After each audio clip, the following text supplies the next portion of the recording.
अजून पाहिजे मोबदला, म्हणजे अजून फास्ट काम कराल तुम्ही काय? नाही नाही, लगेच लगेच करते ना काम तुमचं. तुम्ही सांगाल ते करेन. ठीक आहे, लागा आता कामाला. हो, thank you thank you so much madam. आम्हाला बी कवा तरी तुम्हाला थँक्यू म्हणण्याची संधी द्या की. हा, तशी वेळ येऊ द्या की. येणार येणार मॅडम, ती वेळ लवकरच येणार. तुम्हाला जसं पाहिजे ना तसंच होईल सगळं. ठीक आहे, करा काम सुरू तुम्ही. आणि हा, जरा लवकर कर हे काम, कारण या कामासाठी ताईनं लई मोठी रक्कम मोजल्या. एवढं ध्यानात ठेवायचं, कळलं? हो, काळजी करू नका, मी फास्ट काम करतेच.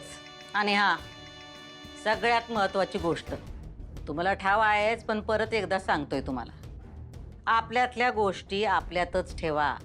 इकडच्या कानाला तिकडची गोष्ट कळता कामा नाही.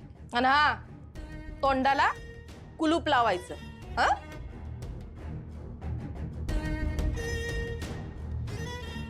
मॅडम अहो माहितीये मला, आज थोडी काम करते तुमच्यासाठी, काळजी करू नका.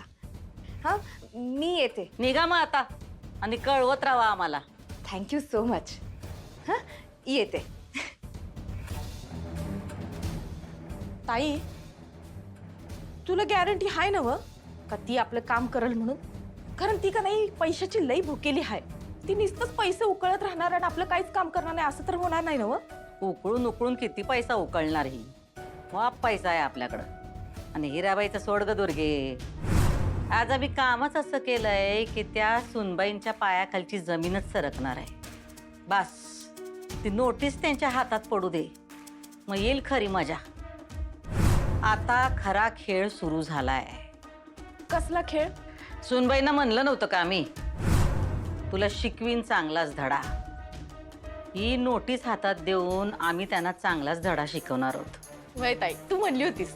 त्यांनी भर मंडपात आमचं लग्न मोडलं, आम्ही त्यांचं झालेलं लग्न मोडणार. हिसाब बराबर.